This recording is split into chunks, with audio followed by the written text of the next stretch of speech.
What is going on, everyone? Welcome back to the channel. This is the Kid DC Wrestling, back at it again with another video. And this is a very special video because for the first time ever on my channel, I am doing and covering the Royal Rumble. And it's not like where I'm doing a past Royal Rumble. Like, this is the Royal Rumble where you're going to get my predictions, you're going to get my review and everything. So I'm very excited. Even though this Royal Rumble is going to be without fans. I mean, let's be real here. This Royal Rumble, it's going to suck without fans. I mean, they're going to have piped-in crowds. I promise you this. When they do the countdown, it's going to be a piped-in crowd noise where you have the 10, 9, 8, 7, 6, 5, 4, etc. So, but yeah, man. So, I don't want to keep you waiting. Let's get to this Royal Rumble predictions. Before I get into my predictions, actually, I do want to make this slight disclaimer. This Royal Rumble, the respective Royal Rumbles, the men and women, I have for each match five wrestlers, participants in the match who I think should win. I got them from 5 to number 1, basically from least to favorite, in my opinion. And basically, I'm just going to run down to why I think, they are a candidate, in my opinion, to win. But let's get down to it, man. We're not going to waste any time. Let's get to it. We have, let's look on the card here. We have the WWE Women Tag Team Championships being defended. Asuka and Charlotte Flair defending the titles against Nia Jax and Shayna Baszler. Nia and Shayna, man, they've had their feud. They had their run. They don't need the women tag teams no more. As a matter of fact, man, I think it's about time you kind of split up Nia and Shayna. Shayna needs to do her thing, and then Nia just needs to, in my opinion, she might need to go back to the Performance Center, because apparently I really wouldn't say injured Dana Brooke, but Nia pulled a Nia on Monday with Dana Brooke, basically. So, once again, a lot of people, respectively, obviously getting upset over Nia. So, Asuka and Charlotte, they're going to win, obviously. I'll be very surprised, and I think it'll be very stupid, in my opinion, if you put Nia and Shayna, like, having them win the titles again when they already won the titles. All right, so we got the 2 championship matches. I'm going to talk about the WWE Championship match, Drew McIntyre versus Goldberg. Now, last year, not really last year, but somewhere around that, we had WWE Super Showdown. And the main event was The Fiend, Bray Wyatt, versus Goldberg for the Universal title. Goldberg damn near squashed The Fiend, defeating The Fiend and becoming the Universal Champion. Stupid decision, terrible booking, not just by putting the title on The Fiend in the first place, but by having Goldberg winning it in the process. As much as I respect Goldberg, I loved Goldberg back in the day, but WWE has been doing a terrible job, in my opinion, with booking Goldberg, having him just beating all these guys, and now the whole wrestling community just hates Goldberg. So it's just crazy because, man, when Goldberg came back in 2016, man, he was loved. Everyone was loving him. Now everyone in the wrestling community damn near hates him. You know what I mean? So they have to put the title on McIntyre. It's not even debatable. Okay, Goldberg, he does not need no more championships. Okay, he can still compete in matches, but he don't need to compete for championship matches. Okay, and let me just make this disclaimer: Goldberg is not in my top 5 who I should win the Rumble. I don't think Goldberg should win the Rumble because it's just going to piss more people off, obviously. Well, then again, he could face Reigns, but it's just having him win the Rumble, it's going to be 2015, 2014 all over again. But yeah, McIntyre needs to win. McIntyre has been doing amazingly right now. I feel like that he should have never lost the championship in the first place. I feel like he should go into WrestleMania with the championship. He has been booked the strongest out of any of the champions since last year. So he's got to keep the title on McIntyre. He can't lose it anytime soon. Not at least Mania, at least, or something like that. All right, so we have the next Universal Championship match, a last man standing match. Roman Reigns, the Tribal Chief, along with his special counselor Paul Heyman, taking on Kevin Owens. This is their third match. They fought at TLC. They fought on the Christmas edition of SmackDown in a steel cage match, and now they're facing again at the Royal Rumble, which is actually the rematch to 2017 Royal Rumble, coincidentally for the Universal Championship. The only difference is that this is a different stipulation because last time they fought at Rumble back in 17, it was a no DQ match. Jericho was locked in a shark cage, and also there was a crowd there, and they were in the Alamo Dome. So, and the championship, the Universal title was red. It was all red everything. So, but no, in all seriousness, no. Reigns needs to win. I think this needs to be the culmination of the Roman Reigns versus Kevin Owens feud. He's obviously going to win. You know, when you look at all the championship matches, they're just predictable in my opinion. Well, then again, you know, Goldberg could end up winning the title from McIntyre, but again, that shouldn't happen. But Reigns winning is kind of predictable. Obviously predictable. Asuka and Charlotte winning. Hope that happens. So it's going to be a great match. It's going to be a great last man standing match. Hell, it will probably open up the show, to be quite honest with you. But I think Reigns, he's going to win, and he needs to win. I love Owens, but he don't need to be a Universal Champion right now. So now, we are getting into the traditional 30 over the top rope for a spot for the championship matches at WrestleMania 37. We are going to start with the Women's Royal Rumble match. I wouldn't be, like I said, man, I don't know if this is going to be the semi-main event or the main event. I think the men's Royal match is going to main event the show, honestly. But, yeah. So, let's get to it. So, I got 5 women, my bad, who I think is going to win the Rumble. One of these 5 women. And I'm going to make another disclaimer. These are the only 5 people from both the men and the women that I think should win the Rumble. So if any of these 5 men or women win the Rumble match, I'm cool. But if it's someone else, I'm probably going to be like, I don't know about that one, Chief. But, you know. So starting at my number 5 on who should win the Rumble match for the women is Charlotte. And the reason why I think Charlotte is because Charlotte is going to repeat. You know, she could run it back with Asuka. She could turn on Asuka probably. And then, you know, she beats Asuka for the title at Mania. I mean, because that's all the women tag team, the women, you know, women just be doing. All the tag teams now, they just break up. Like, you don't even build them up. You just break them up all of a sudden for no fucking reason. So I think Asuka and Charlotte, the long payoff for this is going to be Asuka versus Charlotte for the title. So I think Charlotte, that's why I think Charlotte might repeat. Coming in at number 4, Shayna Baszler. They need to run it back with Shayna from last year. I think Shayna should have won last year against Becky, to be honest with you. You know, because Becky, I mean, she was already going into pregnancy, so like, well, she probably didn't know at the time, obviously, but still, you know, you built Shayna up. You had Shayna eliminate every single woman in the Elimination Chamber match. If you go back to that Chamber match was supposed to dominate Shayna. What was the point of building her up when she was just gonna lose at Mania to Lynch? You know, she did something that Strowman didn't even do. Strowman at the 2018 Rumble, he didn't. I mean, he eliminated 5 of the competitors, but he didn't eliminate everybody. He didn't eliminate Reigns. So Shayna like made history. She eliminated every single woman in that match, and still she loses it. Like, they really built her up. So yeah. So I think they should run it back with Shayna. Like I said, man, she needs to split away from Nia, and she needs to just hurt Asuka and win the title from Asuka at Mania.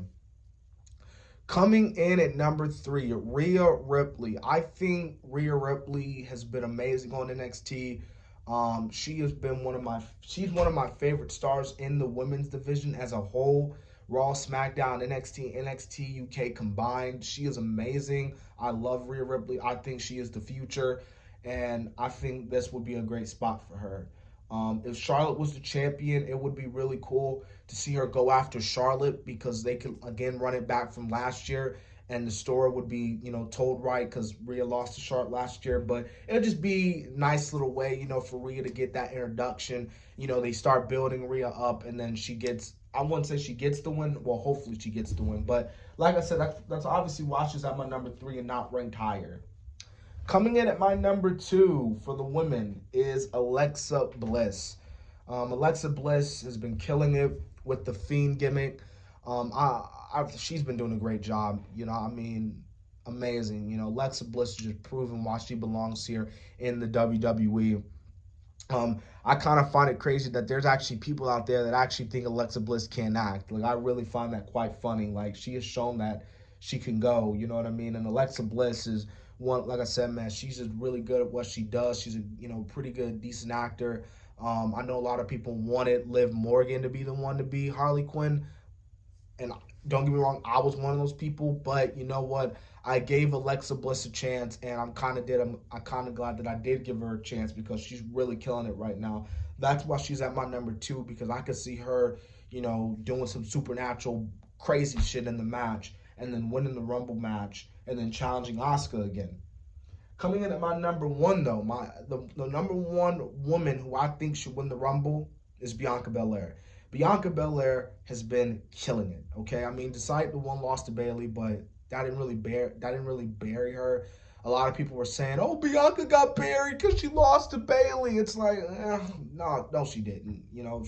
If she starts losing over and over again, then okay, then maybe it's gonna start to become a problem. But they're building Bianca up, and I just think Bianca, she's just my number 1 favorite because she's just real, bro, okay?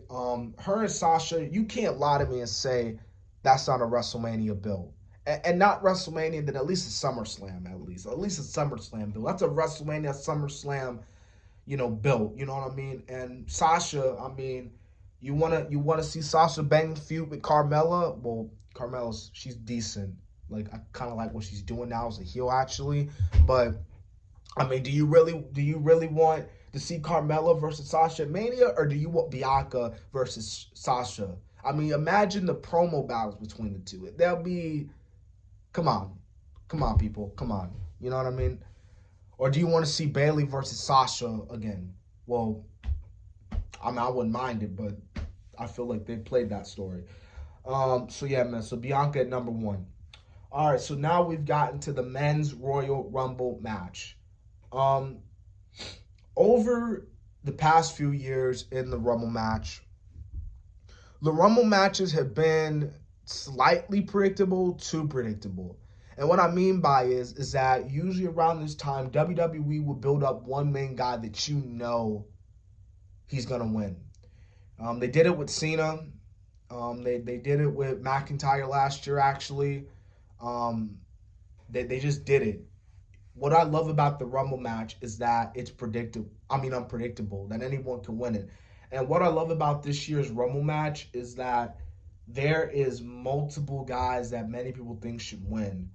We're talking about guys like Cesaro, Daniel Bryan, Shinsuke, just so many different guys. It's not just 1 or 2 main guys. It's like a bunch of guys that really look like they can win this thing, and that's what I love about it. But I was able to average the 5 people coming in at my number 5. Now, this is going to be completely random. I don't even know why I put his name down because he's obviously not going to win. He'll probably still show up, but he won't win, and it's Aleister Black. Aleister Black has not been on TV at all.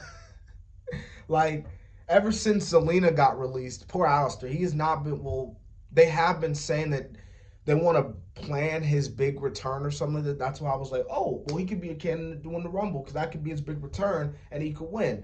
But then again, Alistair, he might not win. You know what I mean? So if I could replace Alistair, it would probably be with someone like Cesaro because they have been building up Cesaro these past few weeks, actually. So they've actually like kind of made you believe that Cesaro might win. And I don't think Cesaro's gonna win, but he'll probably be like the he'll be in like the last remaining final Elite Six or Final Four or something like that. I don't know. Coming in at my number 4 to win the men's match, Keith Lee. Keith Lee is a guy who I loved in NXT a lot. His promos were, it was mostly when he got pissed off was why I loved him. But Keith Lee is a guy who, with his height and the way he's built, he just does crazy stuff that a normal guy his size, his magnitude, just cannot pull off. Like Beth Phoenix has said, he can defy the laws of gravity. So that's a nice little bar from Beth Phoenix. I think she said that at NXT Portland almost a year ago. But yeah, man, Keith Lee, man,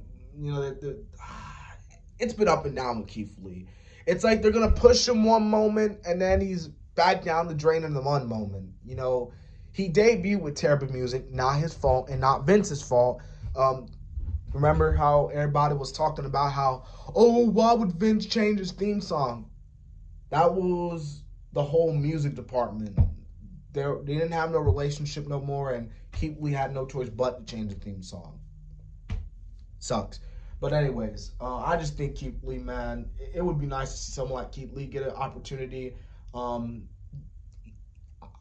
don't really think he's gonna win. That's why he's ranked at number 4. But it'll be nice to see if he does win. And then they start really building him up. Coming into mind, number 3, Nakamura. Nakamura's a guy who a lot of people have been really been loving these past few years, especially New Japan, which makes sense because Shinsuke, if you were a diehard New Japan fan, you would know that Shinsuke was the shit back in New Japan. Like he was amazing. He was having great matches with Okada, Tanahashi. He had a great match with AJ at Wrestle Kingdom. Wrestle Kingdom 10, by the way. So he was amazing over in New Japan.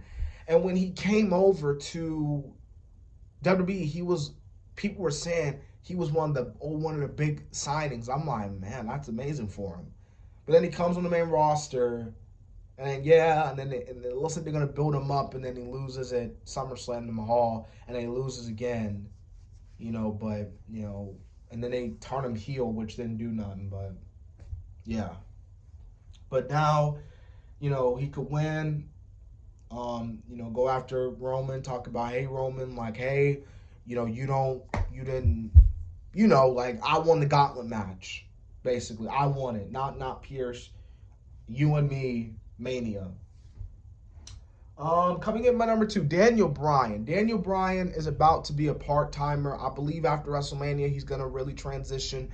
And I think, and I've said this a lot, man, they can go with the story that, Bryan, you ruined me. You were the one that ruined me, like Royal Rumble 2015.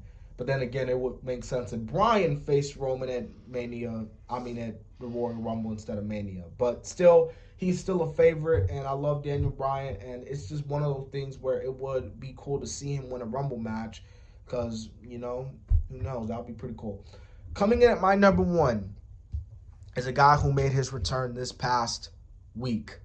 If you know me, the Rated R Superstar, Edge. Edge is my number 1 favorite to win the Rumble match. Edge wins. He defeats, he doesn't defeat, but he faces Reigns at Mania. Now, I know you're probably thinking, but DC, you want Edge to win the Rumble, but you don't want Goldberg.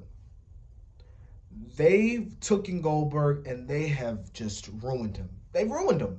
With Edge, they haven't ruined him yet. And I'm still a Goldberg fan. Don't get me wrong. I love seeing Goldberg. I thought, oh man, Goldberg's on Raw. That's cool. Yes, did he was there a lot of matches where he shouldn't have really won, to be honest? Yeah, but they've just been booking him wrong. But it's still nice to see Goldberg. Goldberg versus McIntyre. I mean, yeah, Goldberg don't deserve it, but it's still cool to see that he's facing McIntyre. I'm not like really pissed off to the, like, I mean, as long as he loses, you get what I'm saying. So yeah, man. So I didn't went 20 minutes into this review. I didn't want to go 20 minutes into this review. I wanted to make this a little short, but obviously with everything, I knew it was gonna be a lot. Anyways, yeah, man, Edge wins, and I think that'd just be really cool for Edge to get his last moment. So yeah, man. So those were my Royal Rumble predictions. Like I said, man, Royal Rumble is this Sunday night. I will be doing a review after it's all over. So I'm very excited for the Royal Rumble. The Royal Rumble is one of my favorite Royal Rumble pay-per-views. And as a matter of fact, this predictions and review will be in memory of Pat Patterson, who was the creator of the Royal Rumble match, and unfortunately he passed away. Very sad, really sad. So yeah, man. So anyways, this is DC Wrestling, and yeah.